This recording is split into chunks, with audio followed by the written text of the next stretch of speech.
One of the main roles and really the mission of the Institute is around convening, coordinating, and catalyzing the additive manufacturing industry as a whole.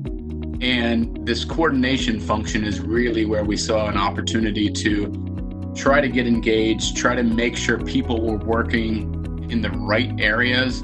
There's certain requirements that are necessary in good manufacturing practices and quality systems that need to be in place for a number of the different components that we're talking about. So we need to make sure the community understands that. And that's really what's driven our interest in putting together this Fit to Face challenge, is to try to build out a diverse set of mask designs that will ultimately be down selected and evaluated and produced, hopefully, in a multitude of different sizes, so that we can better assure that, whether you're, small in stature or large or, kind of in the middle, there is a good mask that has been produced for you.